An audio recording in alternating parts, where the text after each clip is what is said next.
Of source.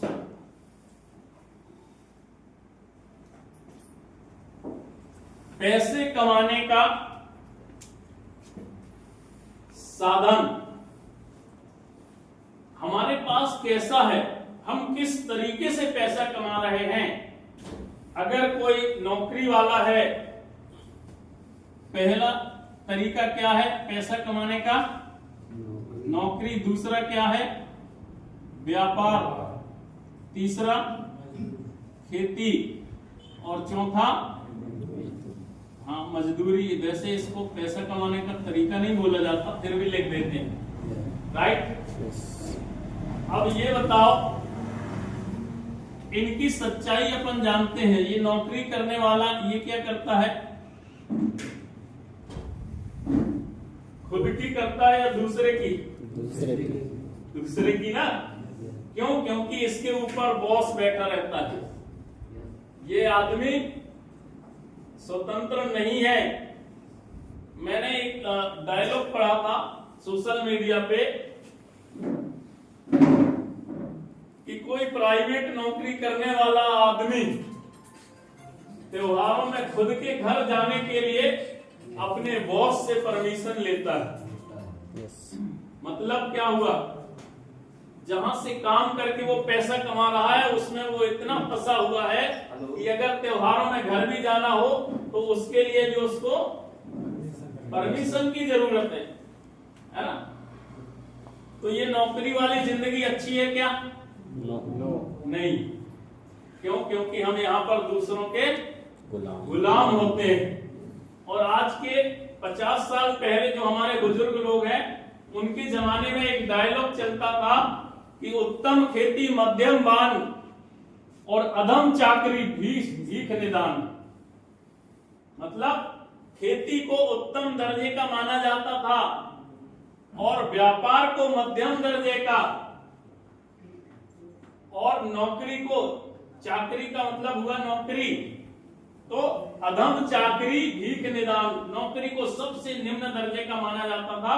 कोई व्यक्ति अगर नौकरी में लग गया तो बुजुर्ग लोग बोलते थे नौकरी करना मतलब अपनी जवानी खोना, अपने आप को दूसरों के हवाले कर देना।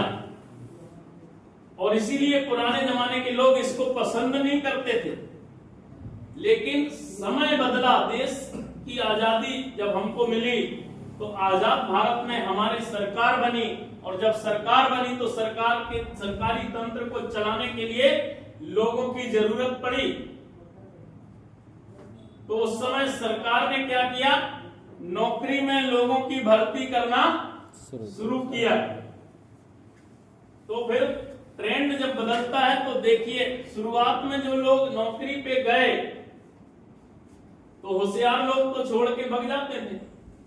जो कम दिमाग वाले थे, है ना, जो कम होशियार थे, वो लोग टिके रहते थे, क्योंकि नौकरी में उतनी सारी सुविधाएं नहीं थी। कई लोग बताते हैं कि जब हम नौकरी में लगे थे तो 300 रुपए महीने की सैलरी थी, कोई 500 रुपए की, कोई 1000 रुपए की। और उस टाइम में आदमी को लगता था इतने के लिए महीने भर क्यों मेहनत करना यार, है ना। बाद में जब समय बदला तो जो लोग छोड़ के चले गए थे वो लोग नौकरी के लिए तरसते रह गए, और नौकरी वालों की सरकार ने सैलरी बढ़ाई, उनको अनुकंपा नियुक्ति दिया, बीमा दिया, इंश्योरेंस दिया, इंक्रीमेंट दिया, बहुत सारी सुविधाएं दी, तब लोग नौकरी में टिकने लगे। लेकिन अब समय बदल गया। पहले सरकार नौकरी करने वालों को ढूंढती थी, अब लोग सरकार को ढूंढते हैं कि नौकरी कहां मिलेगी, और सरकार के पास नौकरी नहीं। सरकार के पास नौकरी क्यों नहीं है? इसके पीछे रीजन क्या है? एआई नाम सुना है आपने? यस। क्या होता है ये? आर्टिफिशियल इंटेलिजेंस, यानी कि रोबोटिक्स मशीनें जब ये काम करने लग गई तो आदमी का काम खत्म हो गया। एक रोबोट कम से कम 1000 आदमी को बेरोजगार करने की ताकत रखता है। ये आप देख रहे हैं,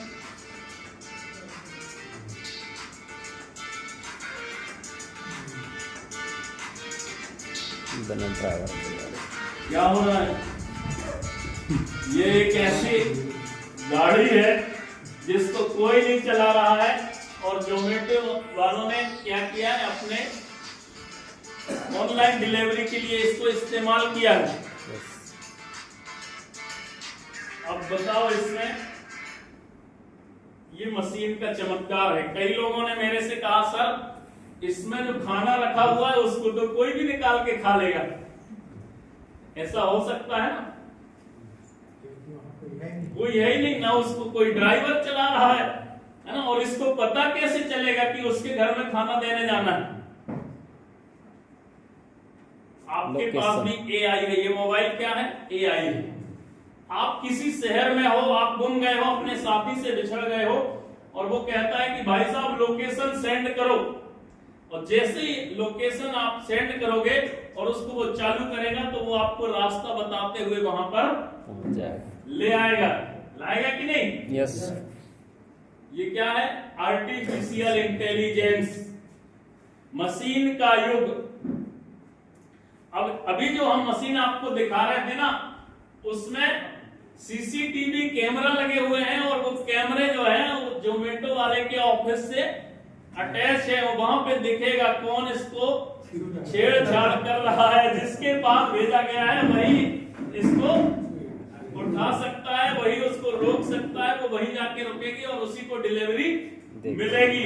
अब कोई थर्ड पर्सन अगर उसके साथ छेड़छाड़ करेगा तो वो पकड़ा जाएगा कि नहीं? पकड़ा जाएगा।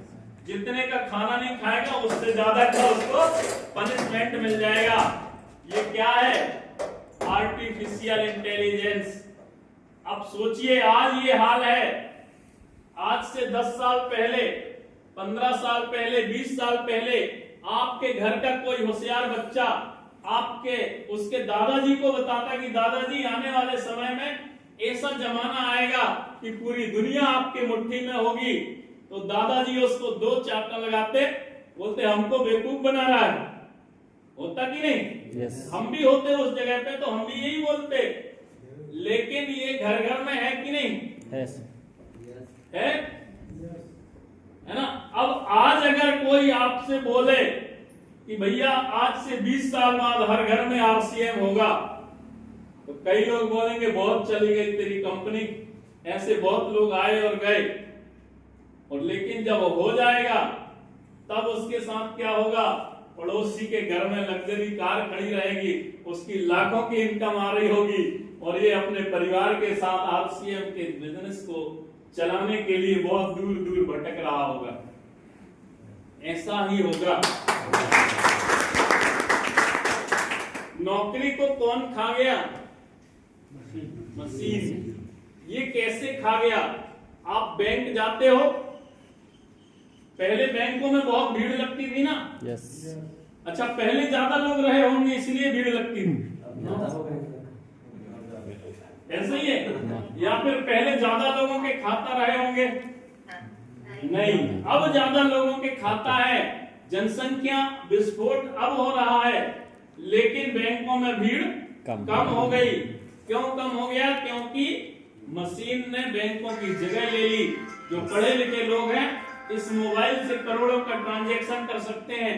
अब उसको बैंक मैनेजर की जरूरत है क्या? नो। बैंक के बाबू की जरूरत है क्या? नो। अब सरकार क्या कर रही है? बहुत दिनों से अपन देख रहे हैं कि बैंकिंग सेक्टर पे भर्ती बंद है ना? yes. और आप किसी की भी सरकार बना लो वैसे ही होगा। गुमराह मत होना कि सरकार बदल देंगे तो बैंकों में नौकरी मिलने लग जाएगी। आने वाले समय में एक टीचर भोपाल से पढ़ाएगा, एक दिल्ली से पढ़ाएगा, और पूरे भारत के बच्चे स्कूल में पढ़ेंगे। घर में ऑनलाइन एजुकेशन आ जाएगा, पूरा सिस्टम बदल जाएगा।